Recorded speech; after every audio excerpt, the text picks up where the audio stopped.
ਜਲੰਧਰ ਦੂਰਦਰਸ਼ਨ ਦੇ ਵਿਸ਼ੇਸ਼ ਪ੍ਰੋਗਰਾਮ ਦੇ ਵਿੱਚ ਤੁਹਾਡਾ ਸਾਰਿਆਂ ਦਾ ਬਹੁਤ-ਬਹੁਤ ਸਵਾਗਤ। ਦਰਸ਼ਕੋ, ਜਿਸ ਤਰ੍ਹਾਂ ਕਿ ਤੁਸੀਂ ਜਾਣਦੇ ਹੋ ਕਿ ਕੋਈ ਅਜਿਹਾ ਵਿਸ਼ਾ ਹੋਵੇ ਜਿਹੜਾ ਸਾਡੇ ਸਮਾਜ ਨਾਲ ਸੰਬੰਧ ਰੱਖਦਾ ਹੈ ਤੇ ਉਹਦੇ ਵਿੱਚ ਬੈਂਕਾਂ ਦਾ ਜ਼ਿਕਰ ਨਾ ਹੋਵੇ, ਇਦਾਂ ਕਦੀ ਹੋ ਹੀ ਨਹੀਂ ਸਕਦਾ। ਚਾਹੇ ਕਿਸਾਨੀ ਦਾ ਕਿੱਤਾ ਹੋਵੇ, ਚਾਹੇ ਖੇਤੀਬਾੜੀ ਦੇ ਨਾਲ ਸੰਬੰਧਿਤ ਹੋਰ ਦੂਸਰੇ ਕਿੱਤੇ ਹੋਣ, ਐਜੂਕੇਸ਼ਨ ਲੋਨ ਨਾਲ ਸੰਬੰਧਿਤ ਗੱਲ ਹੋਵੇ, ਇੰਡਸਟਰੀ ਲੋਨ ਨਾਲ ਸੰਬੰਧਿਤ ਗੱਲ ਹੋਵੇ, ਜਾਂ ਕੋਈ ਵੀ ਅਜਿਹਾ ਘਰਾਣਾ ਐਸਾ ਨਹੀਂ ਹੈ ਜਿਸ ਨੂੰ ਬੈਂਕ ਦੀ ਜ਼ਰੂਰਤ ਨਹੀਂ ਪੈਂਦੀ। ਔਰ ਅੱਜ ਦੇ ਇਸ ਵਿਸ਼ੇਸ਼ ਪ੍ਰੋਗਰਾਮ ਦੇ ਵਿੱਚ ਅਸੀਂ ਤੁਹਾਡੇ ਲਈ ਕੁਝ ਅਜਿਹੀਆਂ ਹੀ ਗੱਲਾਂ ਲੈ ਕੇ ਆਏ ਹਾਂ ਜਿਹੜੀ ਕਿ ਬੈਂਕਾਂ ਦੇ ਨਾਲ ਸੰਬੰਧ ਰੱਖਦੀਆਂ ਨੇ, ਜਿਸ ਲਈ ਅਸੀਂ ਸਵਾਗਤ ਕਰਦੇ ਹਾਂ ਅੱਜ ਦੇ ਇਸ ਪ੍ਰੋਗਰਾਮ ਦੇ ਵਿੱਚ ਸ਼੍ਰੀ ਚੰਦਰ ਸ਼ੇਖਰ ਸ਼ਰਮਾ ਜੀ, ਜਿਹੜੇ ਕਿ ਜਨਰਲ ਮੈਨੇਜਰ ਨੇ state bank of India sector 17 Chandigarh ਦੇ। ਔਰ ਸਾਡਾ ਅੱਜ ਦਾ ਜਿਹੜਾ ਵਿਸ਼ਾ ਹੋਏਗਾ, ਬੈਂਕ ਆਮ ਲੋਕਾਂ ਦੀ ਸੇਵਾ ਵਿੱਚ ਕਿਹੜੇ ਯੋਗਦਾਨ ਪਾ ਰਿਹਾ ਹੈ, ਉਸ ਦੇ ਉੱਤੇ ਅਸੀਂ ਚਰਚਾ ਕਰਾਂਗੇ। ਬਹੁਤ ਸਵਾਗਤ ਤੁਹਾਡਾ ਸ਼ਰਮਾ ਜੀ। ਜਿਸ ਤਰ੍ਹਾਂ ਕਿ ਅਸੀਂ ਗੱਲ ਕੀਤੀ ਹੈ ਕਿ ਕੋਈ ਵੀ ਅਜਿਹਾ ਸਮਾਜ ਦਾ ਵਰਗ ਨਹੀਂ ਹੈ ਜਿਹੜਾ ਬੈਂਕ ਨਾਲ ਸੰਬੰਧ ਨਾ ਰੱਖਦਾ ਹੋਵੇ, ਜਾਂ ਨਾ ਹੀ ਕੋਈ ਅਜਿਹਾ ਖੇਤਰ ਹੈ ਜਿਸ ਵਿੱਚ ਬੈਂਕ ਦੀ ਜ਼ਰੂਰਤ ਨਾ ਪਵੇ। ਮੇਰਾ ਪਹਿਲਾ ਹੀ ਆਪਣੇ ਦਰਸ਼ਕਾਂ ਨੂੰ ਲੈ ਕੇ ਤੁਹਾਨੂੰ ਸਵਾਲ ਹੈ ਕਿ ਬੈਂਕ ਕਿਹੜੇ ਖੇਤਰਾਂ ਦੇ ਵਿੱਚ ਸਾਡੇ ਲੋਕਾਂ ਵਾਸਤੇ ਕਿਹੜੀਆਂ ਸੇਵਾਵਾਂ ਕਰ ਰਿਹਾ ਹੈ। ਪਹਿਲੇ ਤਾਂ ਹੱਥ ਜੋੜ ਕੇ ਦੂਰਦਰਸ਼ਨ ਦੇ ਸਾਰੇ ਮੇਰੇ ਕਿਸਾਨ ਭਰਾ ਤੇ ਦੂਰਦਰਸ਼ਨ ਤੇ ਜਿਹੜੇ ਵੀ ਲੋਕੀ ਇਸ ਵਕਤ ਮੇਰਾ ਪ੍ਰੋਗਰਾਮ ਦੇਖ ਰਹੇ ਉਹਨਾਂ ਨੂੰ ਹੱਥ ਜੋੜ ਕੇ ਨਮਸਕਾਰ ਤੇ ਸਤਿ ਸ਼੍ਰੀ ਅਕਾਲ। ਬੈਂਕ ਅੱਜ ਦੀ ਡੇਟ 'ਚ ਮੇਰੇ ਖਿਆਲ ਨਾਲ ਆਮ ਬੰਦੇ ਦੀ ਹਰ ਜ਼ਿੰਦਗੀ ਦੀ ਹਰ ਜ਼ਰੂਰਤ ਦੇ ਨਾਲ ਜੁੜਿਆ ਹੋਇਆ ਹੈ। ਉਹ ਚਾਹੇ ਡਿਪੋਜ਼ਿਟ ਦਾ ਅਕਾਊਂਟ ਖੋਲ੍ਹਣ ਦਾ ਹੋਵੇ, ਰੈਮਿਟੈਂਸ ਹੋਵੇ ਜਿਸ ਨਾਲ ਪੈਸਾ ਭੇਜਣਾ ਹੋਵੇ, ਜਾਂ ਕਰਜ਼ ਲੈਣ ਦੀ ਗੱਲ ਹੋਵੇ। ਔਰ ਭਾਰਤੀ ਸਟੇਟ ਬੈਂਕ ਦਾ ਸੁਭਾਗਿਆ ਹੈਗਾ ਕਿ ਅਸੀਂ 22,000 ਤੋਂ ਜ਼ਿਆਦਾ ਬ੍ਰਾਂਚਾਂ ਜਿਹੜੀਆਂ ਸਾਡੀਆਂ ਆਲ ਓਵਰ ਇੰਡੀਆ 'ਚ ਹੈਗੀਆਂ, ਉਹਦੇ ਥਰੂ ਅਸੀਂ ਕਿਸਾਨ ਭਰਾਵਾਂ ਨਾਲ, ਆਮ ਲੋਕਾਂ ਨਾਲ, ਇੰਡਸਟਰੀ ਨਾਲ, ਸਟੂਡੈਂਟਸ ਨਾਲ ਔਰ ਹਰ ਤਰ੍ਹਾਂ ਦੇ ਲੋਕਾਂ ਨਾਲ ਅਸੀਂ ਸੇਵਾ ਕਰਨ ਵਾਸਤੇ ਤਿਆਰ ਹੈਗੇ ਹਾਂ। ਅਗਰ ਆਪਾਂ ਸਟਾਰਟਿੰਗ ਦੇਖੀਏ ਤਾਂ ਬੇਸਿਕ ਜਿਹੜੀ ਬੈਂਕਿੰਗ ਦੀ ਨੀਡ ਹੈਗੀ ਹੈ ਕਿ ਆਪਾਂ ਡਿਪੋਜ਼ਿਟ ਦਾ ਆਪਣਾ ਅਕਾਊਂਟ ਹੋਣਾ ਚਾਹੀਦਾ ਜਿਹਦੇ 'ਚ ਆਪਾਂ ਰੂਟੀਨ ਦੀ ਆਪਣਾ ਕੰਮਕਾਜ ਕਰ ਸਕੀਏ।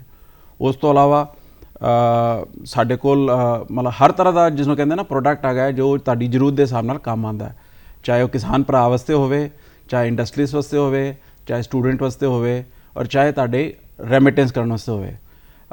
ਬੈਂਕ ਹਰ ਤਰੀਕੇ ਨਾਲ ਮਦਦ ਕਰਨ ਵਾਸਤੇ ਤਿਆਰ ਹੈ। ਬੈਂਕ ਹਰ ਤਰੀਕੇ ਨਾਲ ਲੋਕਾਂ ਦੇ ਨਾਲ ਖੜਾ ਹੈ ਔਰ ਉਹਨਾਂ ਦੀ ਜ਼ਰੂਰਤ ਵਾਸਤੇ ਅਗਰ ਅੱਜ ਦੀ ਡੇਟ ਸਾਡੇ ਕੋਲ ਉਹ ਜਿਹਾ ਪ੍ਰੋਡਕਟ ਨਹੀਂ ਵੀ ਹੈਗਾ ਤਾਂ ਅਸੀਂ ਹਰ ਵਕਤ ਤਿਆਰ ਰਹਿੰਦੇ ਹਾਂ ਕਿ ਵੀ ਆਪਣੇ ਜਿਹੜੀ ਸਾਡੀ ਸਮਾਜ ਦੀ ਜ਼ਰੂਰਤ ਹੈ ਉਹਦੇ ਹਿਸਾਬ ਨਾਲ ਕਿਹੜਾ ਵੀ ਪ੍ਰੋਡਕਟ ਅਸੀਂ ਦੇਣ ਵਾਸਤੇ ਤਿਆਰ ਹੈ। ਚਾਹੇ ਐਜੂਕੇਸ਼ਨ ਹੋਵੇ, ਕਾਰ ਲੋਨ ਹੋਵੇ, ਘਰ ਬਣਾਉਣ ਵਾਸਤੇ ਹਾਊਸਿੰਗ ਲੋਨ ਹੋਵੇ, ਕਿਸਾਨਾਂ ਵਾਸਤੇ KCC ਕਾਰਡ ਹੋਵੇ, ਕਿਸਾਨਾਂ ਵਾਸਤੇ KCC ਟਰੈਕਟਰ ਲੋਨਸ ਟਾਈਪ ਹੋਵੇ ਨਾ, ਜਿਹਨੂੰ ਕਹਿੰਦੇ ਅਸੀਂ ਟਰਮ ਲੋਨ ਅਸੀਂ ਕਹਿੰਦੇ ਹਾਂ। ਅਤੇ ਮੇਰੇ ਖਿਆਲ ਨਾਲ ਹਰ ਤਰੀਕੇ ਦਾ ਨਾ ਸੰਬੰਧ ਜਿਹੜਾ ਅਸੀਂ ਆਪਣੇ ਗ੍ਰਾਹਕਾਂ ਨਾਲ ਬਣਾਇਆ ਹੋਇਆ ਹੈ, ਚਾਹੇ ਡਿਪੋਜ਼ਿਟ ਦੇ ਪਾਸੇ ਹੋਵੇ ਜਾਂ ਕਰਜ਼ ਵਾਲੇ ਪਾਸੇ ਹੋਵੇ। ਚੰਦਰ ਸ਼ੇਖਰ ਜੀ, ਗੱਲ ਬੜੀ ਮਤਲਬ ਖਾਸ ਇਹਦੇ ਵਿੱਚ ਕਿ ਜਿਹੜਾ ਹਿੰਦੁਸਤਾਨ ਹੈ ਉਹ ਖੇਤੀ ਪ੍ਰਧਾਨ ਮੁਲਕ ਹੈ ਔਰ ਜ਼ਿਆਦਾਤਰ ਜਿਹੜੀ ਬੈਂਕਿੰਗ ਦੀ ਜ਼ਰੂਰਤ ਪੈਂਦੀ ਹੈ, ਔਰ ਖ਼ਾਸ ਤੌਰ 'ਤੇ ਅੱਜ ਦੇ ਦੌਰ ਦੇ ਵਿੱਚ ਦੇਖਿਆ ਜਾਵੇ ਕਿਸਾਨਾਂ ਨੂੰ ਜ਼ਿਆਦਾ ਜ਼ਰੂਰਤ ਪੈਂਦੀ ਹੈ। ਚਾਹੇ ਉਸਨੇ ਖਾਦ ਖਰੀਦਣਾ ਹੋਵੇ, ਚਾਹੇ ਬੀਜ ਲੈਣੇ ਹੋਣ, ਜਾਂ ਉਹਨੇ ਆੜ੍ਹਤੀਆਂ ਨਾਲ ਸੰਪਰਕ ਕਰਨਾ, ਕਿਸੇ ਵੀ ਤਰ੍ਹਾਂ ਦਾ ਕੋਈ ਕੰਮ ਹੈ ਉਹ ਕਿਸਾਨ ਦੀ ਜ਼ਿੰਦਗੀ ਦੇ ਨਾਲ ਜੁੜਿਆ ਹੈ। ਚਾਹੇ ਲਿਮਿਟਸ ਤੁਸੀਂ ਦਿੰਦੇ ਹੋ ਉਹਨੂੰ, ਚਾਹੇ ਕਿਸੇ ਵੀ ਤਰ੍ਹਾਂ ਦਾ ਲੋਨ ਹੈ, ਟਰੈਕਟਰ ਲੋਨ ਹੈ, ਜੋ ਵੀ ਤੁਸੀਂ ਹੁਣੇ ਗੱਲਬਾਤ ਸਾਡੇ ਦਰਸ਼ਕਾਂ ਨਾਲ ਕਰ ਰਹੇ ਸੀ। ਸਵਾਲ ਇੱਥੇ ਕੀ ਆਉਂਦਾ ਕਿ ਕਿਸਾਨ ਅੱਜ ਦੀ ਇਸ ਦੌਰ ਦੇ ਵਿੱਚ ਖਾਸ ਤੌਰ 'ਤੇ ਬੈਂਕਾਂ ਤੋਂ ਕੀ ਉਮੀਦ ਰੱਖ ਕੇ ਤੁਹਾਡੇ ਕੋਲ ਆਉਂਦਾ ਕਿ ਉਸ ਤਰ੍ਹਾਂ ਦੀ ਜਿਹੜੀ ਮਦਦ ਉਹਨੂੰ ਚਾਹੀਦੀ ਹੈ ਕਿ ਬੈਂਕ ਉਹਨੂੰ ਉਸ ਤਰ੍ਹਾਂ ਦੀ ਮਦਦ ਪ੍ਰੋਵਾਈਡ ਕਰਾਉਂਦਾ। ਫੋਰ ਐਗਜ਼ਾਮਪਲ, ਕੋਈ ਕਿਸਾਨ ਆ, ਉਹ ਕਰਜ਼ੇ ਦੇ ਥੱਲੇ ਦੱਬਿਆ ਹੋਇਆ ਔਰ ਬੈਂਕ ਨਾਲ ਹੀ ਉਸਦਾ ਕੋਈ ਡਿਸਪਿਊਟ ਪੈ ਗਿਆ, ਉਸ ਹਾਲਾਤ ਦੇ ਵਿੱਚ ਬੈਂਕ ਕੀ ਮਦਦ ਕਰਦਾ ਕਿਸਾਨ ਦੀ? ਦੇਖੋ, ਐਗਰੀ ਸੈਕਟਰ ਦੇਸ਼ ਵਾਸਤੇ ਬੜਾ ਇੰਪੋਰਟੈਂਟ ਹੈ ਔਰ ਪਿਛਲੇ 6 ਮਹੀਨਿਆਂ 'ਚ ਜਿਹੜਾ ਆਪਾਂ ਦੇਖਿਆ ਹੈ ਕਿ ਦੇਸ਼ ਨੂੰ ਕਰੋਨਾ ਦੀ ਵਜ੍ਹਾ ਨਾਲ ਬੜੀ ਤਕਲੀਫ ਹੋਈ ਹੈ। ਅੱਜ ਕਿਸਾਨਾਂ ਨੇ ਜਿਹੜਾ ਦੇਸ਼ ਨੂੰ ਕੰਟਰੀਬਿਊਸ਼ਨ ਕੀਤਾ ਹੈ ਤਾਂ ਅਸੀਂ ਕਿਸਾਨਾਂ ਦਾ ਹੱਥ ਜੋੜ ਕੇ ਧੰਨਵਾਦ ਕਰਨਾ ਹੈ ਔਰ ਅਸੀਂ ਮੰਨਦੇ ਹਾਂ ਕਿ ਦੇਸ਼ ਵਾਸਤੇ ਕਿਸਾਨ ਜਿਹੜਾ ਜੁੜਿਆ ਹੈ, ਐਗਰੀ ਸੈਕਟਰ ਬੜਾ ਇੰਪੋਰਟੈਂਟ ਹੈ। ਹਾਲਾਂਕਿ GDP ਗਰੋਥ ਅਗਰ ਆਪਾਂ ਦੇਖੀਏ ਤਾਂ GDP ਦੀ ਕੰਟਰੀਬਿਊਸ਼ਨ ਕਰੀਬ 16% ਦੇ ਆਸ-ਪਾਸ ਐਗਰੀ ਦਾ ਹੈਗਾ, ਜੋ ਕਿ ਉਹਨਾਂ ਜ਼ਿਆਦਾ ਨਹੀਂ ਹੈ, ਲੇਕਿਨ ਆਲਮੋਸਟ 45-46% ਲੋਕੀ ਜਿਹੜੇ ਹੈ ਕਿਸਾਨ ਜਾਂ ਕਿਸਾਨ ਦੇ ਅਲਾਈਡ ਐਕਟੀਵਿਟੀਜ਼ ਨਾਲ, ਇਕਨੋਮਿਕ ਐਕਟੀਵਿਟੀ ਨਾਲ ਜੁੜੇ ਹੋਏ ਆ।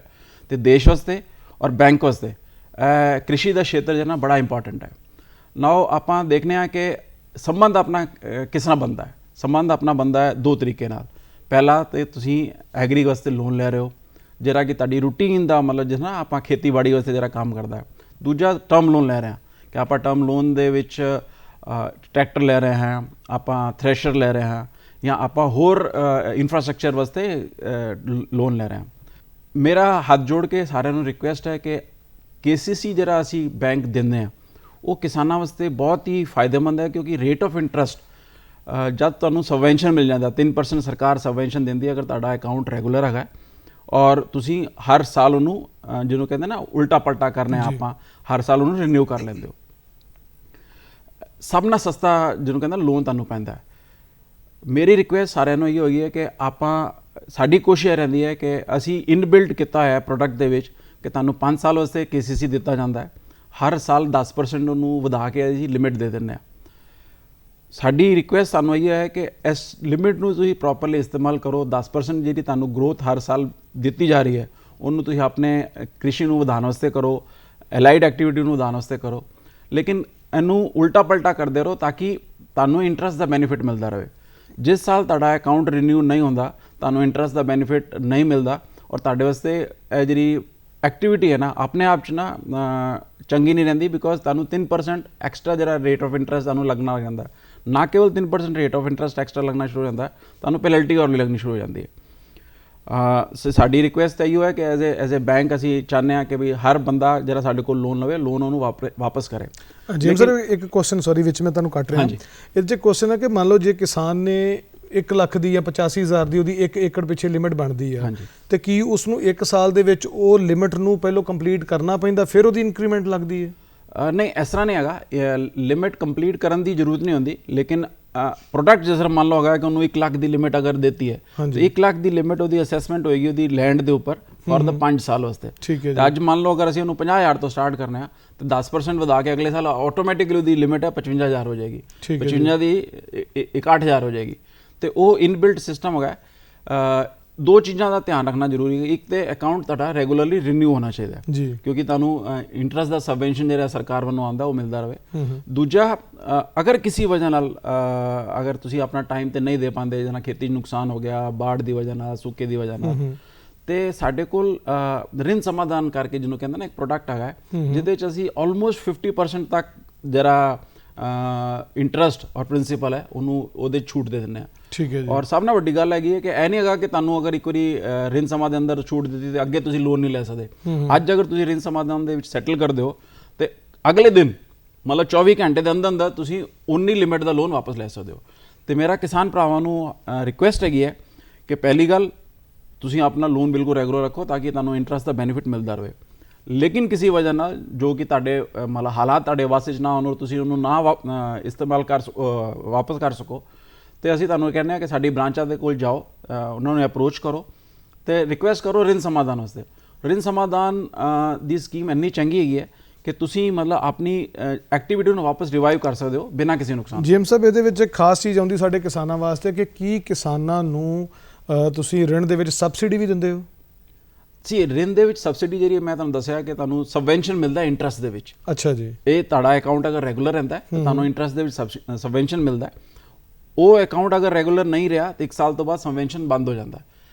ਇਹੀ ਸਬਸਿਡੀ ਗਵਰਨਮੈਂਟ ਵੱਲੋਂ ਬੜੀਆਂ ਸਾਰੀ ਚੀਜ਼ਾਂ ਚਾਹੀਏ ਕਿ ਜਿਸ ਤਰ੍ਹਾਂ ਮੰਨ ਲਈਏ ਐਲਾਈਡ ਐਕਟੀਵਿਟੀ ਕੀ ਹੈ, ਜਿਸ ਤਰ੍ਹਾਂ ਮੰਨ ਲਓ ਤੁਸੀਂ ਫਿਸ਼ਰੀ ਕਰ ਰਹੇ ਹੋ। ਮੈਂ ਪੰਜਾਬ ਗਵਰਨਮੈਂਟ ਦੇ ਸੀਨੀਅਰ ਅਫਸਰਾਂ ਨਾਲ ਮਿਲਿਆ ਹਰਿਆਣਾ ਸੈਕਟਰੀਏਟ ਦੇ ਵਿੱਚ, ਤੇ ਉਹਨਾਂ ਨੇ ਮੈਨੂੰ ਦੱਸਿਆ ਕਿ ਕੁਝ ਸਕੀਮਾਂ ਦੇ ਵਿੱਚ ਕਰੀਬ 35 ਤੋਂ 40% ਸਬਸਿਡੀ ਹੈਗੀ ਹੈ। ਤੇ ਮੰਨ ਲਓ ਅਗਰ ਤੁਸੀਂ 8 ਲੱਖ ਦਾ ਲੋਨ ਲੈ ਰਹੇ ਹੋ ਤੇ ਅਪਫਰੰਟ ਸਬਸਿਡੀ ਹੈਗੀ ਹੈ, ਤੁਹਾਨੂੰ 3.5-4 ਲੱਖ ਰੁਪਏ ਤੱਕ ਦੀ ਸਬਸਿਡੀ ਮਿਲ ਜਾਂਦੀ ਹੈ।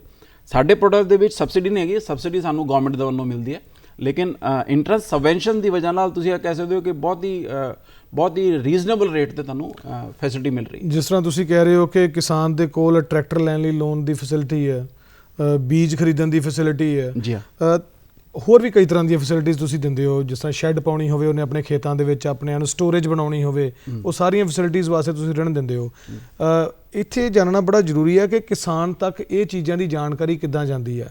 ਕਿ ਬੈਂਕ ਦਾ ਕੋਈ ਅਜਿਹਾ ਮਹਿਕਮਾ ਹੈ ਜਾਂ ਕੋਈ ਇਸ ਤਰ੍ਹਾਂ ਦਾ ਕੋਈ ਅਧਿਕਾਰੀ ਹੁੰਦਾ ਵੱਖ-ਵੱਖ ਇਲਾਕਿਆਂ ਵਿੱਚ ਜਿਹੜਾ ਇਹ ਸਾਰੀ ਜਾਣਕਾਰੀ ਕਿਸਾਨਾਂ ਤੱਕ ਪਹੁੰਚਾਉਂਦਾ?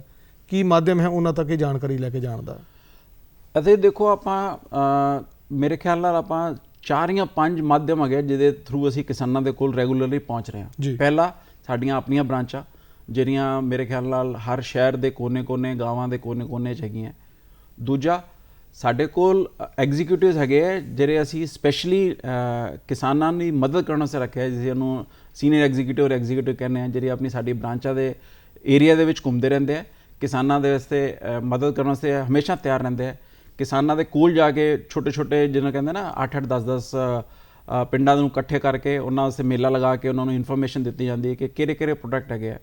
ਤੀਜਾ ਜਿਹੜਾ ਅਸੀਂ ਨਾਬਾਰਡ ਦੇ ਨਾਲ ਮਿਲ ਕੇ ਕੁਝ FLCs ਟਾਈਪ, ਜਿਸ ਤਰ੍ਹਾਂ ਨਾ ਸਾਡੀਆਂ ਆਪਣੀਆਂ ਵੀ FLCs ਹੁੰਦੀਆਂ ਤਾਂ ਨਾਬਾਰਡ ਦੇ ਨਾਲ ਵੀ ਅਸੀਂ ਮਿਲ ਕੇ, ਗਵਰਨਮੈਂਟ ਏਜੰਸੀ ਦੇ ਨਾਲ ਵੀ ਮਿਲ ਕੇ ਅਸੀਂ ਵੇਰੀਅਸ ਜਿਹੜੀ ਸਕੀਮਸ ਆਉਂਦੀਆਂ, ਸਾਡੇ ਪ੍ਰੋਡਕਟਸ ਆਉਂਦੀਆਂ ਤੇ ਗਵਰਨਮੈਂਟ ਦੀ ਸਕੀਮਸ ਹੈਗੀਆਂ, ਗਵਰਨਮੈਂਟ ਦੀ ਸਬਸਿਡੀ ਹੈਗੀਆਂ, ਉਹ ਅਸੀਂ ਕਿਸਾਨਾਂ ਨੂੰ ਦਿੰਦੇ ਹਾਂ।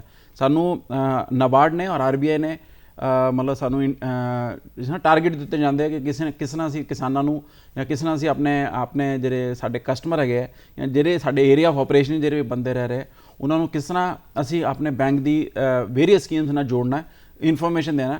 ਤੇ ਇਸ ਤਰ੍ਹਾਂ ਦੇ ਮਾਧਿਅਮ ਵਿੱਚੋਂ ਜਿਸ ਤਰ੍ਹਾਂ ਮੈਂ ਤੁਹਾਡਾ ਧੰਨਵਾਦ ਦੇਣਾ ਚਾਹੁੰਦਾ ਕਿ ਮੇਰੇ ਖਿਆਲ ਨਾਲ ਦੂਰਦਰਸ਼ਨ ਜਲੰਧਰ ਬਹੁਤ ਹੀ ਵਧੀਆ ਮਾਧਿਅਮ ਹੈ ਕਿ ਜਿਹਦੇ 'ਚ ਅਸੀਂ ਕਿਸਾਨ ਭਰਾਵਾਂ ਨਾਲ ਅੱਗੇ ਆਮਨੇ ਸਾਹਮਣੇ ਬੈਠ ਕੇ ਗੱਲ ਕਰ ਰਹੇ ਹਾਂ। ਤੇ ਮੇਰੇ ਖਿਆਲ ਨਾਲ ਕਦੀ ਜ਼ਰੂਰਤ ਪੈਣ 'ਤੇ ਸਰਕਾਰ ਵੀ ਆਪਣੇ ਵੱਲੋਂ ਵਿਗਿਆਪਤੀ ਦਿੰਦੀ ਹੈ, ਸਰਕਾਰ ਵੀ ਆਪਣੇ ਵੱਲੋਂ ਐਡਵਰਟਾਈਜ਼ਮੈਂਟ ਦਿੰਦੀ ਹੈ, ਸਾਡੇ ਵੀ ਬੈਂਕ ਵੱਲੋਂ ਐਡਵਰਟਾਈਜ਼ਮੈਂਟ ਨਿਕਲਦਾ ਜਦ ਵੀ ਕੋਈ ਨਵੀਂ ਸਕੀਮ ਆਉਂਦੀ ਹੈ ਜਾਂ ਕੋਈ ਨਵਾਂ ਪ੍ਰੋਡਕਟ ਲਾਂਚ ਹੁੰਦਾ। ਲੇਕਿਨ ਇਹ 4-5 ਜਿਹੜੇ ਮਾਧਿਅਮ ਮੈਂ ਤੁਹਾਨੂੰ ਦੱਸੇ ਉਹਦੇ ਥਰੂ ਅਸੀਂ ਲੋਕਾਂ ਦੇ ਕੋਲ ਜਾ ਰਹੇ ਹਾਂ। ਆਤਮ ਨਿਰਭਰ ਭਾਰਤ ਪ੍ਰਧਾਨ ਮੰਤਰੀ ਸ਼੍ਰੀ ਨਰਿੰਦਰ ਮੋਦੀ ਜੀ ਵੱਲੋਂ ਇੱਕ ਮਿਸ਼ਨ ਚਲਾਇਆ ਜਾ ਰਿਹਾ ਕਿ ਆਤਮ ਨਿਰਭਰ ਭਾਰਤ, ਕਿਸਾਨਾਂ ਦਾ ਉਹਦੇ ਉੱਤੇ ਕੀ ਪ੍ਰਭਾਵ ਪਿਆ ਔਰ ਸਟੇਟ ਬੈਂਕ ਆਫ ਇੰਡੀਆ ਖਾਸ ਤੌਰ ਤੇ ਆਤਮ ਨਿਰਭਰ ਭਾਰਤ ਵਾਸਤੇ ਕੀ ਯੋਗਦਾਨ ਪਾ ਰਹੀ ਹੈ? ਆਤਮ ਨਿਰਭਰ ਭਾਰਤ ਮੇਰੇ ਖਿਆਲ ਨਾਲ ਇਹ ਜਿਹੜੀ ਮੁਹਿੰਮ ਹੈਗੀ ਹੈ ਇਹ ਆਉਣ ਵਾਲੇ ਟਾਈਮ ਤੇ ਡਿਸਾਈਡ ਕਰੇਗੀ ਕਿ ਇੰਡੀਆ ਪੂਰੇ ਵਰਲਡ ਦੀ ਜਿਹੜੀ ਆਪਾਂ ਕਹਿੰਦੇ ਆ ਨਾ ਕਿ ਹਾਇਰਾਰਕੀ ਹੈਗੀ ਉਹਦੇ 'ਚ ਇੰਡੀਆ ਕਿਤੇ ਖੜਾ ਹੁੰਦਾ ਹੈ ਜੀ। ਕਰੋਨਾ ਦੀ ਵਜ੍ਹਾ ਨਾਲ ਦੇਸ਼ ਨੂੰ ਬਹੁਤ ਨੁਕਸਾਨ ਹੋਇਆ, ਇਕਨੋਮੀ ਨੂੰ ਬਹੁਤ ਨੁਕਸਾਨ ਹੋਇਆ, ਲੇਕਿਨ ਪ੍ਰਾਈਮ ਮਿਨਿਸਟਰ ਸਾਡੇ ਨਰਿੰਦਰ ਮੋਦੀ ਜੀ ਨੇ ਜਿਹੜੀ ਕਾਲ ਦਿੱਤੀ ਆਤਮ ਨਿਰਭਰ ਭਾਰਤ, ਉਹ ਮੇਰੇ ਖਿਆਲ ਨਾਲ ਸਾਨੂੰ ਜਗਾਉਣ ਵਾਲੀ ਇੱਕ ਜਿਹੜਾ ਕਹਿੰਦਾ ਨਾ ਪ੍ਰਵਿਰਤੀ ਦਿੱਤੀ ਹੈ, ਸਾਨੂੰ ਜਗਾਉਣ ਵਾਲੀ ਕਾਲ ਦਿੱਤੀ ਹੈ ਕਿ ਸਾਡੇ ਕੋਲ ਸਭ ਕੁਝ ਹੈਗਾ। ਮੈਂ ਤੁਹਾਨੂੰ ਛੋਟਾ ਜਿਹਾ ਐਗਜ਼ਾਮਪਲ ਦੇਣਾ ਚਾਹੁੰਦਾ ਕਿ ਆਪਾਂ ਜਦ ਕਰੋਨਾ ਸ਼ੁਰੂ ਹੋਇਆ ਸੀ ਤਾਂ ਆਪਾਂ PPE ਕਿੱਟ ਬਣਾਉਣ ਵਾਸਤੇ ਇੱਕ ਵੀ ਯੂਨਿਟ ਸਾਡੇ ਕੋਲ ਨਹੀਂ ਹੈਗਾ ਸੀ, ਔਰ ਅੱਜ ਦੀ ਡੇਟ 'ਚ ਹੈ ਕਿ 6 ਮਹੀਨਿਆਂ ਦੇ ਵਿੱਚ ਅਸੀਂ PPE ਕਿੱਟ ਐਕਸਪੋਰਟ ਕਰ ਰਹੇ ਹਾਂ। ਤੇ ਸੇਮ ਸਾਡੇ ਪ੍ਰਧਾਨ ਮੰਤਰੀ ਜੀ ਐਕਸਪੈਕਟ ਕਰਦੇ ਕਿ ਅਸੀਂ ਹਰ ਫੀਲਡ 'ਚ ਸਪੈਸ਼ਲੀ ਐਗਰੀ ਦੇ ਵਿੱਚ ਅਸੀਂ ਆਤਮ ਨਿਰਭਰ ਬਣੀਏ। ਸਾਨੂੰ ਪਤਾ ਹੈ ਕਿ ਜ਼ਮੀਨ ਹੋਰ ਵਧਣੀ ਨਹੀਂ, ਸਾਨੂੰ ਇਹ ਵੀ ਪਤਾ ਹੈ ਕਿ ਪਾਪੂਲੇਸ਼ਨ ਰੂਟੀਨ ਨਾਲ ਵੱਧ ਰਹੀ ਹੈ, ਤੇ ਆਪਾਂ ਕੋਸ਼ਿਸ਼ ਕਰਨੀ ਹੈ ਕਿ ਕਿਸ ਤਰ੍ਹਾਂ ਆਪਣੀ ਐਕਟੀਵਿਟੀ ਇੰਡੀਪੈਂਡੈਂਟਲੀ ਵਧਾਈਏ, ਚਾਹੇ ਕਿਸਾਨ ਦੇ ਨਾਲ ਖੇਤੀ ਦੇ ਨਾਲ ਰਿਲੇਟਿਡ ਹੋਵੇ, ਚਾਹੇ ਐਲਾਈਡ ਐਕਟੀਵਿਟੀ ਨਾਲ ਹੋਵੇ। ਅਸੀਂ ਆਪਣੇ ਪੈਰਾਂ 'ਤੇ ਖੁਦ ਖੜਾ ਹੋਣਾ ਹੈ। ਸਰਕਾਰੀ ਨੌਕਰੀਆਂ ਚੰਗੀਆਂ ਹੈ ਲੇਕਿਨ ਲਿਮਿਟਿਡ ਹੈ, ਤੇ ਮੇਰਾ ਸਭ ਨੂੰ ਹੱਥ ਜੋੜ ਕੇ ਰਿਕੁਐਸਟ ਹੈ ਕਿ ਆਪਾਂ ਸੋਚੀਏ ਕਿ ਆਪਾਂ ਆਪਣੇ ਬੱਚਿਆਂ ਵਾਸਤੇ, ਕਿਸਾਨ ਆਪਣੀ ਜ਼ਿੰਦਗੀ ਜੀਣਾ ਹੈ, ਨਾਲੇ ਉਹਨੇ ਆਪਣੇ ਬੱਚਿਆਂ ਦੀ ਵੀ ਜ਼ਿੰਦਗੀ ਦੇਖਣੀ ਹੈ ਕਿ ਉਹ ਚੰਗੀ ਜ਼ਿੰਦਗੀ ਹੋਵੇ। ਤੇ ਆਤਮ ਨਿਰਭਰ ਭਾਰਤ ਇੱਕ ਕਾਲ ਹੈਗੀ ਹੈ ਆਪਣੇ ਪ੍ਰਧਾਨ ਮੰਤਰੀ ਦੀ, ਔਰ ਬੈਂਕ ਬਹੁਤ ਤਰੀਕੇ ਨਾਲ ਬਹੁਤ ਸਕੀਮਸ ਵਿੱਚ ਆਤਮ ਨਿਰਭਰ ਭਾਰਤ ਵਿੱਚ ਸਪੋਰਟ ਕਰਨ ਵਾਸਤੇ ਖੜਾ ਹੈ। ਜੇਮ ਸਰ, ਇੱਕ ਛੋਟਾ ਜਿਹਾ ਸਵਾਲ ਹੈ ਕਿ ਪ੍ਰਧਾਨ ਮੰਤਰੀ ਸ਼੍ਰੀ ਨਰਿੰਦਰ ਮੋਦੀ ਜੀ ਨੇ ਇੱਕ ਆਵਾਜ਼ ਦਿੱਤੀ ਹੈ ਕਿ 2022 ਦੇ ਵਿੱਚ ਅਸੀਂ ਕਿਸਾਨਾਂ ਦੀ ਆਮਦਨ ਨੂੰ ਦੋਹਰਾ ਕਰਨਾ, ਯਾਨੀ ਕਿ ਡਬਲ ਉਹਨਾਂ ਦੀ ਇਨਕਮ ਹੋ ਜਾਏਗੀ। ਇਸ ਵਿੱਚ ਬੈਂਕ ਕੀ ਯੋਗਦਾਨ ਪਾਉਣਗੇ ਤਾਂ ਕਿ ਬੈਂਕ ਦੀਆਂ ਸੇਵਾਵਾਂ ਲੈ ਕੇ ਕਿਸਾਨਾਂ ਨੂੰ ਕਿਹੜੀਆਂ ਐਸੀਆਂ ਮਦਦਾਂ ਮਿਲਣਗੀਆਂ, ਕਿਹੜੀਆਂ ਸਹਾਇਤਾਵਾਂ ਮਿਲਣਗੀਆਂ ਬੈਂਕਾਂ ਵੱਲੋਂ ਤਾਂ ਕਿ ਉਹਨਾਂ ਦੀ ਆਮਦਨ ਨੂੰ ਦੋਹਰੇ ਰੂਪ ਦੇ ਵਿੱਚ ਲਿਆ ਕੇ ਰੱਖਿਆ ਜਾਵੇ ਦੁਨੀਆ ਭਰ ਦੇ ਵਿੱਚ? ਕਿਉਂਕਿ ਬੜਾ ਵੱਡਾ ਚੈਲੰਜ ਹੈ ਕਿ ਅੱਜ ਕਿਸਾਨ ਜੋ ਕਮਾ ਰਿਹਾ ਔਰ 2022 ਯਾਨੀ ਕਿ ਠੀਕ 2 ਸਾਲ ਬਾਅਦ ਅਸੀਂ ਉਹਨਾਂ ਦੀ ਆਮਦਨ ਨੂੰ ਦੂਣਾ ਕਰਨਾ, ਇਹਦੇ ਬਾਰੇ ਬੈਂਕ ਕੀ ਯੋਗਦਾਨ ਪਾਏਗਾ? ਸੀ ਦੇਖिए, ਜਿਸ ਤਰ੍ਹਾਂ ਕਿ ਮੈਂ ਪਹਿਲੇ ਕਹਿ ਰਿਹਾ ਸੀ ਕਿ ਸਾਡੇ ਕੋਲ ਜ਼ਮੀਨ ਲਿਮਿਟਿਡ ਹੈ, ਸਾਡੇ ਕੋਲ ਰਿਸੋਰਸਿਸ ਲਿਮਿਟਿਡ ਹੈ। ਵਿਦਿਨ ਦੈਟ ਅਸੀਂ ਦੇਖਣਾ ਹੈ ਕਿ ਕਿਸ ਤਰ੍ਹਾਂ ਕਿਸਾਨ ਸਾਡੇ ਭਰਾ ਆਪਣੀ ਇਨਕਮ ਡਬਲ ਕਰਨ। ਮੈਂ ਛੋਟਾ ਜਿਹਾ ਐਗਜ਼ਾਮਪਲ ਦੇਣਾ ਕਿ ਪਿਛਲੇ 3 ਮਹੀਨਿਆਂ 'ਚ ਵੀਟਾ ਦੇ ਥਰੂ ਸਾਡੇ ਕੋਲ ਕਰੀਬ 30-35 ਹਜ਼ਾਰ ਐਪਲੀਕੇਸ਼ਨ ਆਈਆਂ KCC ਪਸ਼ੂ ਦੀਆਂ। KCC ਪਸ਼ੂ ਐਲਾਈਡ ਐਕਟੀਵਿਟੀ ਦਾ ਇੱਕ ਬਹੁਤ ਹੀ ਵਧੀਆ ਮਾਧਿਅਮ ਹੈ ਜਿਹਦੇ 'ਚ ਅਸੀਂ ਪਸ਼ੂ ਦੇ ਚਾਰੇ ਵਾਸਤੇ, ਪਸ਼ੂ ਦੀ ਜਿਸ ਤਰ੍ਹਾਂ ਵਰਕਿੰਗ ਕੈਪੀਟਲ ਜਿਸ ਤਰ੍ਹਾਂ ਆਪਾਂ ਕਹਿ ਸਕਦੇ ਹਾਂ, ਉਹਦੇ ਵਾਸਤੇ ਅਸੀਂ ਰਿਣ ਦਿੰਦੇ ਹਾਂ, ਔਰ ਉਹਦੀ ਫੈਸਿਲਿਟੀ ਹੈਗੀ ਹੈ ਕਿ ਦੁੱਧ ਜਿਹੜਾ ਸਾਰਾ ਦਾ ਸਾਰਾ ਕੰਪਨੀਆਂ ਚੁੱਕ ਰਹੀਆਂ ਜੀ, ਤੇ ਕਿਸਾਨਾਂ ਨੂੰ ਮਦਦ ਮਿਲ ਰਹੀ ਹੈ। ਕਰੀਬ ਤੁਸੀਂ ਹਿਸਾਬ ਲਾਓ ਕਿ 15 ਤੋਂ 20% ਦੇ ਆਸ-ਪਾਸ ਉਹਨਾਂ ਦੀ ਇਨਕਮ ਇਨਕਰੀਜ਼ ਹੋ ਰਹੀ ਹੈ। ਉਸ ਤੋਂ ਇਲਾਵਾ ਅਸੀਂ ਕਿਸਾਨਾਂ ਨੂੰ ਸੁਜੈਸਟ ਕਰ ਰਹੇ ਹਾਂ ਕਿ ਬਈ ਜਿਹੜੀ ਆਪਾਂ ਟ੍ਰੈਡੀਸ਼ਨਲ ਖੇਤੀ ਹੈ ਉਹ ਠੀਕ ਹੈ ਆਪਾਂ ਕਰਨੀ ਹੈ, ਲੇਕਿਨ ਟ੍ਰੈਡੀਸ਼ਨਲ ਖੇਤੀ ਦੇ ਨਾਲ ਨਾਲ ਆਪਾਂ ਜਿਹਨੂੰ ਕਹਿੰਦੇ ਨਾ ਕਿ ਪ੍ਰੋਗਰੈਸਿਵ ਫਾਰਮਿੰਗ ਜਿਹਨੂੰ ਕਹਿੰਦੇ ਜੀ। ਆ, ਪ੍ਰੋਗਰੈਸਿਵ ਫਾਰਮਿੰਗ 'ਚ ਤੁਸੀਂ ਚਾਹੇ ਸਬਜ਼ੀ ਲਾਓ, ਤੁਸੀਂ ਚਾਹੇ ਫੁੱਲ ਲਾਓ, ਤੁਸੀਂ ਮਤਲਬ ਤੁਹਾਡੇ ਏਰੀਆ ਦੇ ਹਿਸਾਬ ਨਾਲ ਤੁਸੀਂ ਖੁਦ ਡਿਸਾਈਡ ਕਰਨਾ ਹੈ ਕਿ ਵੀ ਕਿਹੜੀ ਚੀਜ਼ ਆਪਾਂ ਐਡ ਕਰੀਏ ਆਪਣੀ ਸੋਰਸ ਨੇ, ਤਾਂ ਕਿ ਸਾਡੀ ਇਨਕਮ ਡਬਲ ਹੋ ਜਾਵੇ ਜਾਂ ਇਨਕਮ ਵਧੇ। ਬੈਂਕ ਹਰ ਤਰੀਕੇ ਨਾਲ ਸਹਿਯੋਗ ਕਰਨ ਵਾਸਤੇ ਤਿਆਰ ਹੈ। ਸਾਡੀਆਂ ਸਕੀਮਾਂ ਸਪੈਸੀਫਿਕ ਵੀ ਹੈਗੀਆਂ ਜਿਹਦੇ 'ਚ ਆ ਕੇ ਮੰਨ, ਜਿਸ ਤਰ੍ਹਾਂ ਮੈਂ ਤੁਹਾਨੂੰ ਐਗਜ਼ਾਮਪਲ ਦੇ ਰਿਹਾ ਸੀ ਕਿ KCC ਪਸ਼ੂ ਹੋਇਆ, ਮੈਂ ਤੁਹਾਨੂੰ ਹੋਰ ਕੁਝ ਐਗਜ਼ਾਮਪਲ ਦੇਣਾ ਚਾਹਣਾ, ਜਿਸ ਤਰ੍ਹਾਂ ਫਿਸ਼ਰੀ ਦੇ ਹੋਈ, ਗੋਟ ਫਾਰਮਿੰਗ ਹੋਈ, ਗੋਟ ਰੇਅਰਿੰਗ ਹੋਈ, ਐਨੀਮਲ ਹਸਬੈਂਡਰੀ, ਮਤਲਬ ਇੰਨੀਆਂ ਸਕੀਮਾਂ ਹੈਗੀਆਂ। ਮੈਂ ਤਾਂ ਇਹ ਕਹਿੰਦਾ ਕਿ ਤੁਸੀਂ ਸਾਨੂੰ ਦੱਸੋ ਕਿ ਤੁਸੀਂ ਸਾਨੂੰ ਕਿਸ ਤਰ੍ਹਾਂ ਦੀ ਮਦਦ ਚਾਹੀਦੀ ਹੈ, ਅਸੀਂ ਹਰ ਸਕੀਮ ਅਸੀਂ ਤੁਹਾਡੇ ਨਾਲ ਖੜੇ ਹਾਂ। ਜੇਮਸ ਸਾਹਿਬ, ਇੱਕ ਬੜਾ ਮਹੱਤਵਪੂਰਨ ਕੁਐਸਚਨ ਵੀ ਬਣਦਾ ਇੱਕ ਤਰ੍ਹਾਂ ਦਾ ਕਿ 12 ਅਗਸਤ ਨੂੰ ਇੱਕ ਐਗਰੀ ਇਨਫਰਾ ਫੰਡ, ਇਹ ਨਾਮ ਬੋਲਿਆ ਗਿਆ ਸੀ ਉਹਦੇ ਵਿੱਚ ਕੀ ਜਿਹੜੀਆਂ ਸਹੂਲਤਾਂ ਸਾਡੇ ਕਿਸਾਨਾਂ ਨੂੰ ਮਿਲਣਗੀਆਂ, ਇਹਦੇ ਬਾਰੇ ਵਿਸਤਾਰ ਨਾਲ ਸਾਡੇ ਕਿਸਾਨਾਂ ਨੂੰ ਔਰ ਦਰਸ਼ਕਾਂ ਨੂੰ ਜਾਣਕਾਰੀ ਦਿਓ। ਅਗਸਤ ਮੇਰੇ ਖਿਆਲ ਨਾਲ 9 ਤਰੀਕ ਸੀਗਾ, ਮੈਂ ਥੋੜਾ ਜਿਹਾ ਸ਼ਾਇਦ ਮੈਨੂੰ ਇਸ ਤਰ੍ਹਾਂ ਯਾਦ 9 ਜਾਂ 12 ਦੇ ਵਿੱਚ ਸੀਗੀ। 9 ਤਰੀਕ ਨੂੰ ਪ੍ਰਧਾਨ ਮੰਤਰੀ ਜੀ ਨੇ ਐਗਰੀ ਇਨਫਰਾ ਫੰਡ ਲਾਂਚ ਕੀਤਾ ਔਰ ਉਹਦੇ ਵਿੱਚ ਕਰੀਬ 1 ਲੱਖ ਕਰੋੜ ਰੁਪਇਆ ਜਿਹੜਾ ਗਵਰਨਮੈਂਟ ਨੇ ਸੈਂਕਸ਼ਨ ਕੀਤਾ ਕਿ ਅਸੀਂ ਐਗਰੀ ਇਨਫਰਾ ਨੂੰ ਵਧਾਉਣ ਵਾਸਤੇ ਨਾਬਾਰਡ ਦੇ ਥਰੂ ਵੇਰੀਅਸ ਸਕੀਮਸ ਲਾਂਚ ਕੀਤੀਆਂ। ਨਾਬਾਰਡ ਉਹਦੇ ਵਿੱਚ ਤੁਹਾਨੂੰ 2 ਕਰੋੜ ਤੱਕ ਦੀ ਜਿਹੜੀ ਸਕੀਮ ਹੈਗੀ ਹੈ ਉਹਦੇ ਵਿੱਚ ਬਿਨਾਂ ਕੋਲੇਟਰਲ ਤੋਂ ਤੁਹਾਨੂੰ ਫੈਸਿਲਿਟੀ ਦੇਗਾ। ਇੰਟਰਸਟ ਦਾ ਸਬਵੈਂਸ਼ਨ ਹੈਗਾ ਅਪ ਟੂ 3%, ਜਿਸ ਨਾਲ ਆਪਾਂ KCC ਦਿੰਦੇ ਹਾਂ। ਔਰ ਦੇਖੋ, ਮੈਂ ਤੁਹਾਨੂੰ ਛੋਟਾ ਜਿਹਾ ਐਗਜ਼ਾਮਪਲ ਦੇਣਾ। ਅੱਜ ਦੀ ਡੇਟ 'ਚ ਮੈਂ ਅੱਜ ਮਤਲਬ ਸਵੇਰੇ ਟਮਾਟਰ ਲੈਣ ਗਿਆ ਤਾਂ ਮੈਨੂੰ ਉਹਨਾਂ ਨੇ ਕਿਹਾ ਕਿ 70 ਰੁਪਏ ਕਿਲੋ। ਉਹ ਟਮਾਟਰ ਮਹੀਨਾ ਭਰ ਪਹਿਲੇ ਮੇਰੇ ਖਿਆਲ ਨਾਲ 20 ਰੁਪਏ ਕਿਲੋ ਸੀ। ਅਸੀਂ ਚਾਹੁੰਦੇ ਹਾਂ ਕਿ ਇਨਫਰਾ ਫੰਡ ਦੇ ਥਰੂ ਕਿਸਾਨ यहाँ खुद अपना शेड, खुद अपना स्टोरेज बनावे या 8-10 किसान मिल के वड्डा स्टोरेज बनान, जिन्होंने AC स्टोरेज बना के जिस टाइम ते तानू टमाटर दी सही मुल मिले तुसी टमाटर नूं उस टाइम ते बेचो। इनफ्रा फंड हैगा कि तानू मदद करेगा कि तुसी अपने जिहड़ी प्रोड्यूस जिहड़ा हैगा उहनूं तुसी अपने कोल किस तरह स्टोर करना है और किस टाइम ते तुसी उहनूं मार्केट दिओगे ताकि तानू फसल दा पूरा फायदा मिले। इंफ्रास्ट्रक्चर फंड ना केवल तुहाडी इनकम नूं वधाउण वास्ते हैगा, ਤੁਹਾਡੇ ਜਿਹੜੇ ਪੈਰੀਫेरल ਜਿਹਨੂੰ ਆਪਾਂ ਕਹਿੰਦੇ ਆ ਨਾ ਉਹਦੇ ਵਾਸਤੇ ਵੀ ਮਦਦ ਕਰੇਗਾ, ਕਿਉਂਕਿ ਇਨਫਰਾ ਜਦ ਵਧੇਗਾ ਤੇ ਕਿਸਾਨ ਮੰਡੀਆਂ ਦੇ ਕੋਲ ਪਹੁੰਚ ਪਾਏਗਾ। ਹਾਂਜੀ, ਤੁਸੀਂ ਜਿਹੜੀ ਗੱਲ ਕੀਤੀ ਸਟੋਰੇਜ ਦੀ, ਬੜਾ ਇੰਪੋਰਟੈਂਟ ਇਹ 'ਚ ਕੁਐਸਚਨ ਇੱਕ ਨਿਕਲਦਾ ਕਿ ਮੰਨ ਲਓ ਇੱਕ ਕਿਸਾਨ ਦੇ ਕੋਲ ਇੰਨੀ ਪਾਵਰ ਨਹੀਂ ਹੈਗੀ ਜਾਂ ਉਹਦੀ ਸਪੈਂਡਿੰਗ ਪਾਵਰ ਨਹੀਂ ਹੈਗੀ ਉਹਦੇ ਕੋਲ ਕਿ ਉਹ ਪੈਸਾ ਲਗਾ ਕੇ ਸਟੋਰੇਜ ਬਣਾਵੇ ਔਰ AC ਕੋਲਡ ਸਟੋਰੇਜ ਟਾਈਪ ਬਣਾਵੇ। ਕਿੰਨੇ ਕਿਸਾਨ ਰਲ ਕੇ ਤੁਹਾਡੇ ਕੋਲ ਇਸ ਸਕੀਮ ਦਾ ਫਾਇਦਾ ਲੈ ਸਕਦੇ ਨੇ ਔਰ ਉਹਦੇ ਵਾਸਤੇ ਰਿਕੁਆਇਰਮੈਂਟਸ ਕੀ ਨੇ, ਕਿਹੜੀਆਂ ਐਸੀਆਂ ਚੀਜ਼ਾਂ ਨੇ ਜਿਹੜੀਆਂ ਲੈ ਕੇ ਕਿਸਾਨ ਤੁਹਾਡੇ ਕੋਲ, ਤਾਂ ਜੋ ਉਹਨਾਂ ਨੂੰ ਇੱਕ ਆਪਣੇ ਤੌਰ ਤੇ ਕੋਆਪਰੇਟਿਵ ਕੋਲਡ ਸਟੋਰੇਜ ਬਣਾਉਣ ਵਾਸਤੇ ਬੈਂਕ ਮਦਦ ਕਰੇ? ਕਿਹੜੀਆਂ ਚੀਜ਼ਾਂ ਚਾਹੀਦੀਆਂ ਉਹਦੇ ਲਈ? ਜੀ ਦੇਖੋ, ਇਸ ਤਰ੍ਹਾਂ JLG ਜਿਹਨੂੰ ਅਸੀਂ ਕਹਿੰਦੇ ਜੁਆਇੰਟ ਲਾਇਬਿਲਿਟੀ ਗਰੁੱਪ ਟਾਈਪ ਹੁੰਦਾ, ਉਹਦੇ ਛੋਟਾ ਕਿਸਾਨ ਇਕੱਠਾ ਹੋ ਕੇ ਕੋਈ ਵੀ ਜਿਹੜੀ ਸਕੀਮ ਹੈ ਉਹਦੇ ਵਾਸਤੇ ਬੈਂਕ ਕੋ ਆਵੇ ਜਾਂ ਕਿਸੇ ਮਹਿਕਮੇ ਕੋ ਜਾਵੇ? ਨਹੀਂ, ਉਹ ਬੈਂਕ ਕੋਲ ਆਵੇ। ਰੈਦਰ ਬੈਂਕ ਅਸੀਂ ਖੁਦ ਅੱਗੇ ਜਾ ਕੇ ਕਿਸਾਨਾਂ ਦੀ ਮਦਦ ਕਰਨਾ ਹੈ ਕਿ ਇਹੋ ਜਿਹੀ ਛੋਟੀ ਕੋਆਪਰੇਟਿਵ ਸੁਸਾਇਟੀਆਂ ਬਣਾਵੇ ਜਾਂ ਛੋਟੇ ਲਾਇਬਿਲਿਟੀ ਗਰੁੱਪ ਬਣਾਵੇ। ਨਾਬਾਰਡ ਇਹਦੇ 'ਚ ਮਦਦ ਕਰਦਾ ਹੈ। ਲੋਕਲ ਜਿਹੜੇ ਸਾਡੇ ਪੰਜਾਬ ਗੌਰਮੈਂਟ ਦੇ ਹਸਬੈਂਡਰੀ ਜਾਂ ਐਗਰੀਕਲਚਰ ਡਿਪਾਰਟਮੈਂਟ ਹੈ ਉਹ ਮਦਦ ਕਰਦੇ ਹੈ। ਸਾਡੀ ਜਿਹੜੀਆਂ ਬ੍ਰਾਂਚਾਂ ਖੁਦ ਉਹਦੇ 'ਚ ਮਦਦ ਕਰਦੀਆਂ ਕਿ ਅਸੀਂ ਗਰੁੱਪ ਨੂੰ ਜਿਸ ਤਰ੍ਹਾਂ ਕੋਆਪਰੇਟਿਵ ਬਣਾਈਏ ਤਾਂ ਕਿ ਕਿਸਾਨ ਇਕੱਠਾ ਹੋ ਕੇ ਐਜ਼ ਏ ਗਰੁੱਪ ਬਣੇ ਔਰ ਰਿਸੋਰਸਿਸ ਉਹਦੇ ਵੱਧ ਜਾਣ।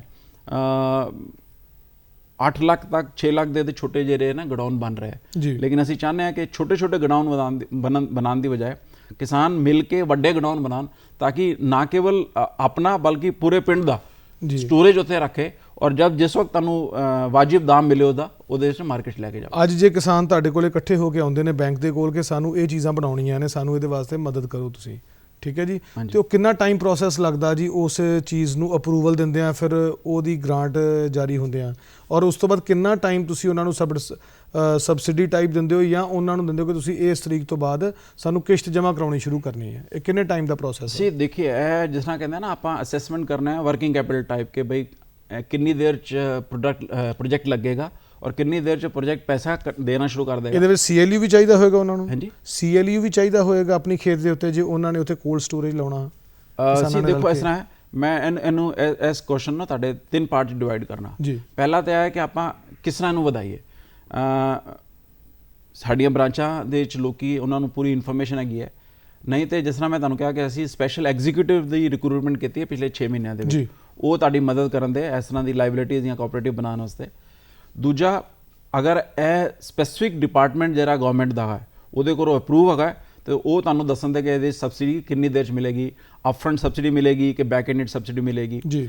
ਤੀਜਾ, ਇੱਕ ਵਾਰੀ ਉਹ ਸਕੀਮ ਅਪਰੂਵ ਹੋ ਜਾਂਦੀ ਹੈ, ਮਤਲਬ ਕਿਸਾਨ ਇਕੱਠਾ ਹੋ ਗਿਆ, ਸਕੀਮ ਅਪਰੂਵ ਹੋ ਗਈ, ਵਾਇਬਿਲਿਟੀ ਉਹਦੀ ਡਿਸਾਈਡ ਹੋ ਗਈ, ਤੇ ਜਨਰਲੀ ਹੁੰਦਾ ਕਿ ਅਸੀਂ ਇਹਦੀ ਜਿਹੜੀ ਰੀਪੇਮੈਂਟ ਹੁੰਦੀ ਹੈ ਉਹ ਅਸੀਂ ਫਸਲ ਦੀ ਕਟਾਈ ਦੇ ਹਿਸਾਬ ਨਾਲ ਹੀ ਰੱਖਣੇ ਆ ਜੀ, ਹਾੜੀ ਸੋਣੀ, ਹਾਂ ਉਸ ਹਿਸਾਬ ਨਾਲ ਰੱਖਣੇ ਆ ਜੀ। ਸਾਡਾ ਪਰਪਸ ਹੈਗਾ ਕਿ ਕਿਸਾਨ ਨੂੰ ਪ੍ਰੋਪਰ ਟਾਈਮ ਮਿਲੇ ਤਾਂ ਕਿ ਉਹ, ਕਿਉਂਕਿ ਲੋਨ ਜਿਹੜਾ ਹੈ ਨਾ ਦੇਣਾ ਵੀ ਸਾਡੀ ਜ਼ਿੰਮੇਵਾਰੀ ਹੈ ਤੇ ਉਹਨੂੰ ਲੈਣਾ ਵੀ ਵਾਪਸ ਸਾਡੀ ਜ਼ਿੰਮੇਵਾਰੀ ਹੈ ਜੀ। ਤੇ ਅਸੀਂ ਉਹਦੇ ਵਾਸਤੇ ਐਡਿਕੁਏਟ ਟਾਈਮ ਦਿੰਦੇ ਹਾਂ ਕਿ ਤਾਂ ਕਿ ਕਿਸਾਨ ਉਸ ਤਰੀਕੇ ਨਾਲ ਆਪਣੇ ਫਸਲ ਨੂੰ ਇਕੱਠਾ ਕਰੇ ਜਿਸ ਟਾਈਮ ਤੇ ਉਹਨੂੰ ਪ੍ਰੋਪਰ ਰੇਟ ਮਿਲੇ। ਔਰ ਉਹਦੇ ਵਿੱਚ ਇਹ ਬੜਾ ਫਲੈਕਸੀਬਲ ਹੈਗਾ, ਬੜਾ ਫਲੈਕਸੀਬਲ ਸਿਸਟਮ ਹੈਗਾ। 6 ਮਹੀਨੇ, ਸਾਲ, 1.5 ਸਾਲ, ਕੋਈ ਇਹੋ ਜਿਹੇ ਪ੍ਰੋਡਕਟ ਹੁੰਦੇ ਜਿਹੜੇ ਉਹਦੀ ਸ਼ੈਲਫ ਲਾਈਫ ਬਹੁਤ ਜ਼ਿਆਦਾ ਹੁੰਦੀ ਹੈ, ਉਹਦੇ ਵਾਸਤੇ ਜ਼ਿਆਦਾ ਟਾਈਮ ਇਹਨੂੰ ਦਿੱਤਾ ਜਾ ਸਕਦਾ। ਇੱਕ ਇਹਦੇ ਵਿੱਚ ਬੜੀ ਖਾਸ ਗੱਲ ਆਉਂਦੀ ਕਿ ਡਿਜੀਟਲ ਇੰਡੀਆ ਅੱਜ ਕੱਲ੍ਹ ਹਰ ਜਗ੍ਹਾ ਦੇ ਉੱਤੇ ਚੱਲ ਰਿਹਾ। ਖੇਤੀਬਾੜੀ ਦੇ ਵਿੱਚ ਵੀ ਡਿਜੀਟਲ ਇੰਡੀਆ ਕਿਤੇ ਨਾ ਕਿਤੇ ਆਪਣੀ ਹੋਂਦ ਰੱਖਦਾ, ਕਿਉਂਕਿ ਕਿਸਾਨਾਂ ਨੂੰ ਵੱਧ ਤੋਂ ਵੱਧ ਜਾਣਕਾਰੀ ਮਿਲਦੀ ਹੈ ਇਹਦੇ ਵਿੱਚ ਕਿ ਉਹਨਾਂ ਨੇ ਕਿਹੜੀ ਚੀਜ਼ ਦੀ ਵਰਤੋਂ ਕਰਨੀ ਖੇਤੀ ਵਾਸਤੇ। ਬੈਂਕ ਡਿਜੀਟਲ ਇੰਡੀਆ ਵਾਸਤੇ ਕੀ ਸਹੂਲਤਾਂ ਪ੍ਰੋਵਾਈਡ ਕਰਾ ਰਿਹਾ ਹੈ, ਜਾਂ ਡਿਜੀਟਲ ਇੰਡੀਆ ਦੀ ਇੰਪਲੀਮੈਂਟੇਸ਼ਨ ਤੇ ਬੈਂਕ ਦਾ ਕੀ ਯੋਗਦਾਨ ਹੈ ਆਮ ਲੋਕਾਂ ਦੇ ਲਈ? ਮੈਨੂੰ ਬੜੀ ਖੁਸ਼ੀ ਹੋ ਰਹੀ ਹੈ ਦੱਸਦੇ ਹੋਏ ਕਿ ਪਿਛਲੇ 3 ਮਹੀਨਿਆਂ ਦੇ ਵਿੱਚ ਅਸੀਂ ਕਰੀਬ 6 ਜਿਹੜੇ ਪਿੰਡ ਹੈਗੇ ਪਟਿਆਲਾ ਦੇ, ਅਸੀਂ ਆਲਰੇਡੀ ਉਹਨਾਂ ਨੂੰ ਪੂਰੀ ਤਰ੍ਹਾਂ ਡਿਜੀਟਲ ਕਰ ਦਿੱਤਾ। ਉਸ ਪਿੰਡ ਤੇ ਜੇ ਤੁਸੀਂ ਜਾਓਗੇ ਤਾਂ ਤੁਹਾਨੂੰ ਕੈਸ਼ ਦੀ ਜ਼ਰੂਰਤ ਨਹੀਂ ਪਏਗੀ।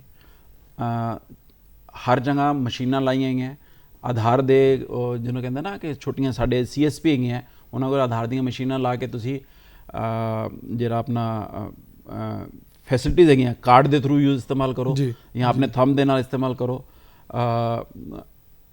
ਦੂਜਾ, ਡਿਜੀਟਲ ਵਾਸਤੇ ਸਾਡਾ ਇੱਕ ਬਹੁਤ ਵਧੀਆ ਪ੍ਰੋਡਕਟ ਹੈਗਾ ਜਿਸ ਨੂੰ ਅਸੀਂ ਕਹਿੰਦੇ YONO, you only need one.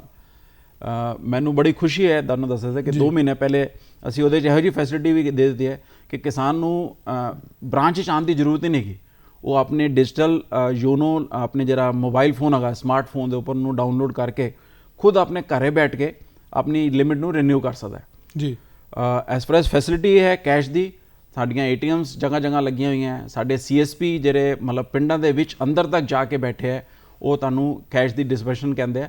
ਉਹਦੇ 'ਚ ਪੂਰਾ ਦਾ ਪੂਰਾ ਜਿਹੜਾ ਸਿਸਟਮ ਹੈਗਾ ਡਿਜੀਟਲ ਹੈਗਾ, ਤਾਂ ਕਿ ਉਹਦੇ 'ਚ ਤੁਸੀਂ ਆਪਣਾ ਆਧਾਰ ਇਸਤੇਮਾਲ ਕਰਦੇ ਹੋ, ਤੁਸੀਂ ਉਹਦੇ 'ਚ ਆਪਣਾ ਕਾਰਡ ਇਸਤੇਮਾਲ ਕਰਦੇ ਹੋ। ਔਰ ਮੇਰੇ ਖਿਆਲ ਨਾਲ ਅੱਗੇ ਐਜ਼ ਏ ਦੇਸ਼ ਅਗਰ ਅੱਗੇ ਵਧਣਾ ਹੈ ਤਾਂ ਡਿਜੀਟਲ ਬਹੁਤ ਇੰਪੋਰਟੈਂਟ ਹੈਗਾ।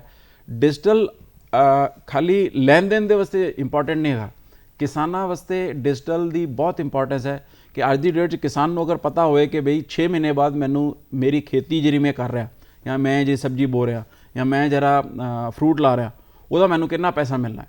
ਅਤੇ ਡਿਜੀਟਲ ਮਤਲਬ ਤੁਹਾਨੂੰ ਕਨੈਕਟ ਕਰਦਾ ਹੈ, ਜਿਹਨੂੰ ਕਹਿੰਦੇ ਨਾ ਇੰਟਰਨੈਟ ਦੇ ਨਾਲ, ਤੁਹਾਨੂੰ ਕਨੈਕਟ ਕਰਦਾ ਹੈ ਮੰਡੀਆਂ ਦੇ ਨਾਲ, ਤੁਹਾਨੂੰ ਕਨੈਕਟ ਕਰਦਾ ਹੈ ਵੱਡੀ ਏਜੰਸੀਜ਼ ਦੇ ਨਾਲ।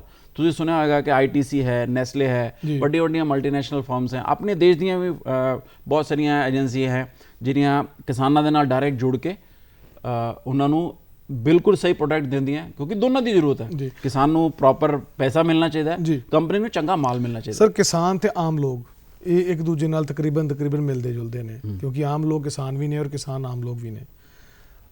ਆਮ ਲੋਕ ਖਾਸ ਤੌਰ ਤੇ ਜਦੋਂ ਅਸੀਂ ਆਪਣੇ ਕਿਸੇ ਬੱਚੇ ਨੂੰ ਅਬਰੋਡ ਭੇਜਣਾ ਹੁੰਦਾ ਜਾਂ ਬਾਹਰਲੇ ਕਿਤੇ ਵੀ, ਜਾਂ ਹਿੰਦੁਸਤਾਨ ਦੇ ਵਿੱਚ ਵੀ ਕਿਤੇ ਚੰਗੀ ਤਾਲੀਮ ਦਿਲਵਾਉਣੀ ਹੋਵੇ ਤੇ ਉਹਦੇ ਵਾਸਤੇ ਖਰਚਾ ਬਹੁਤ ਜ਼ਿਆਦਾ ਹੁੰਦਾ। ਇੱਕ ਆਮ ਇਨਸਾਨ ਉਸ ਖਰਚੇ ਨੂੰ ਉਸ ਟਾਈਮ ਇੱਕਦਮ ਝੱਲਣ ਵਾਸਤੇ ਤਿਆਰ ਨਹੀਂ ਹੁੰਦਾ।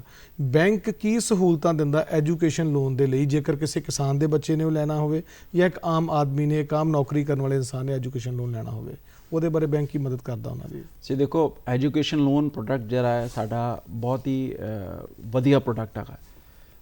ਆਪਾਂ ਇਹਨੂੰ ਇਹਦੇ 'ਚ 2 ਪਾਰਟ ਡਿਵਾਈਡ ਕਰ ਲਈਏ ਕਿ ਆਪਾਂ 20 ਲੱਖ ਦੇ ਤੱਕ ਦਾ ਲੋਨ ਲੈ ਰਹੇ ਹਾਂ ਕਿ 20 ਲੱਖ ਤੋਂ ਜ਼ਿਆਦਾ ਦਾ ਲੋਨ ਲੈ ਰਹੇ ਹਾਂ। ਕਿਉਂਕਿ 20 ਲੱਖ ਤੋਂ ਜ਼ਿਆਦਾ ਜਿਹੜਾ ਐਜੂਕੇਸ਼ਨ ਲੋਨ ਹੈ ਉਹਦੇ ਵਾਸਤੇ ਥੋੜੀ ਕੋਲੈਟਰਲ ਲੱਗਦੀ ਹੈ।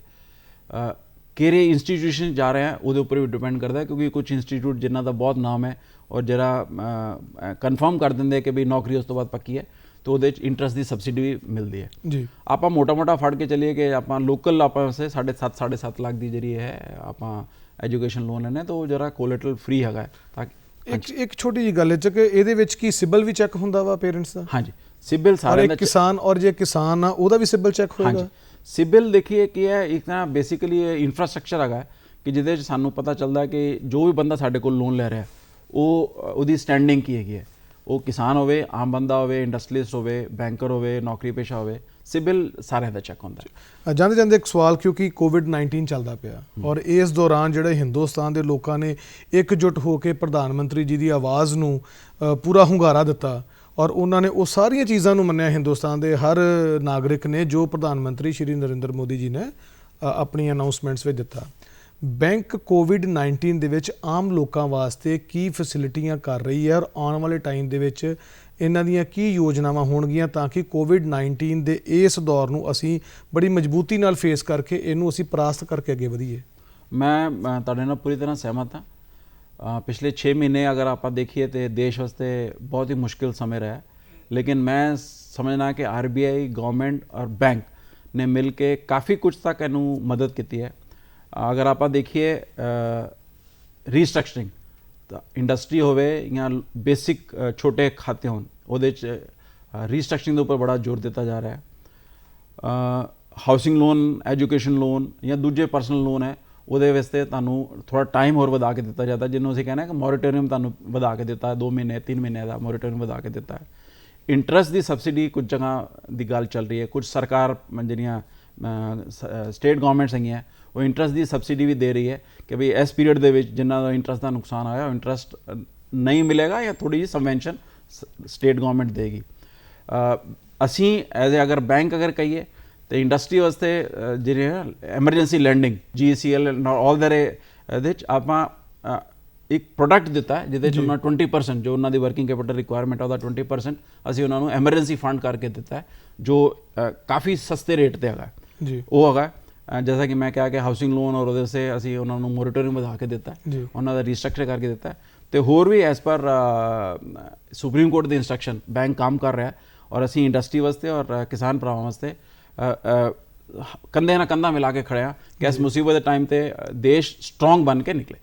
ਚੰਦਰਸ਼ੇਖਰ ਜੀ, ਤੁਹਾਡੀਆਂ ਇਹ ਸਾਰੀਆਂ ਜਾਣਕਾਰੀਆਂ ਸਾਡੇ ਦਰਸ਼ਕਾਂ ਨੇ ਸੁਣੀਆਂ ਔਰ ਅਸੀਂ ਉਮੀਦ ਕਰਦੇ ਹਾਂ ਕਿ ਜੋ ਕੁਝ ਵੀ ਅੱਜ ਚੰਦਰਸ਼ੇਖਰ ਸ਼ਰਮਾ ਜੀ ਜਿਹੜੇ ਕਿ ਜਨਰਲ ਮੈਨੇਜਰ ਨੇ state bank of India sector 17 Chandigarh ਦੇ ਵਿੱਚ, ਉਹਨਾਂ ਜੋ ਕੁਝ ਵੀ ਜਾਣਕਾਰੀਆਂ ਤੁਹਾਨੂੰ ਦਿੱਤੀਆਂ, ਕਾਫੀ ਹੱਦ ਤੱਕ ਤੁਹਾਡੀਆਂ ਉਹ ਸਮੱਸਿਆਵਾਂ ਦਾ ਸਮਾਧਾਨ ਵੀ ਤੁਹਾਨੂੰ ਮਿਲ ਗਿਆ ਹੋਵੇਗਾ ਜਿਹੜੀਆਂ ਇਨਸਾਨ ਦੇ ਜ਼ਿਹਨ 'ਚ ਚੱਲਦੀਆਂ ਨੇ ਕਿ ਮੈਂ ਕਿਸ ਤਰ੍ਹਾਂ ਬੈਂਕਾਂ ਤੋਂ ਵੱਧ ਫੈਸਿਲਿਟੀ ਲੈ ਸਕਾਂ। ਤੁਸੀਂ ਸਾਡੇ ਸਟੂਡੀਓ 'ਚ ਆਏ, ਤੁਹਾਡਾ ਬਹੁਤ ਬਹੁਤ ਧੰਨਵਾਦ ਔਰ ਉਮੀਦ ਕਰਦੇ ਹਾਂ ਕਿ ਫਿਊਚਰ 'ਚ ਵੀ ਤੁਸੀਂ ਇੱਦਾਂ ਹੀ ਆਓਗੇ। ਮੈਂ ਬਹੁਤ ਬਹੁਤ ਧੰਨਵਾਦ ਦੇਣਾ ਦੂਰਦਰਸ਼ਨ ਦਾ ਔਰ ਮੈਂ ਬਹੁਤ ਬਹੁਤ ਧੰਨਵਾਦ ਦੇਣਾ ਕਿਸਾਨ ਭਰਾਵਾਂ ਦਾ। ਹੱਥ ਜੋੜ ਕੇ ਸਟੇਟ ਬੈਂਕ ਔਰ ਮੇਰੀ ਪਰਸਨਲੀ ਤੁਹਾਨੂੰ ਹੱਥ ਜੋੜ ਕੇ ਜਿਹਨਾਂ ਧੰਨਵਾਦ ਕਹਿਣ ਦੀ ਟਾਈਮ ਹੈਗਾ ਕਿ ਤੁਸੀਂ ਦੇਸ਼ ਨਾਲ ਜਿਸ ਤਰੀਕੇ ਨਾਲ ਖੜੇ ਰਹੇ ਹੋ, ਅਸੀਂ ਐਕਸਪੈਕਟ ਕਰ ਰਹੇ ਹਾਂ ਕਿ ਤੁਸੀਂ ਹਮੇਸ਼ਾ ਖੜੇ ਰਹੋਗੇ ਔਰ ਸਾਡੇ ਵੱਲੋਂ ਸਟੇਟ ਬੈਂਕ ਵੱਲੋਂ ਜੋ ਵੀ ਮਦਦ ਹੋਏਗੀ ਅਸੀਂ ਕਿਸਾਨ ਭਰਾਵਾਂ ਨੂੰ ਦੇਣ ਵਾਸਤੇ ਤਿਆਰ ਹੈਗੇ। ਬਹੁਤ ਬਹੁਤ ਧੰਨਵਾਦ।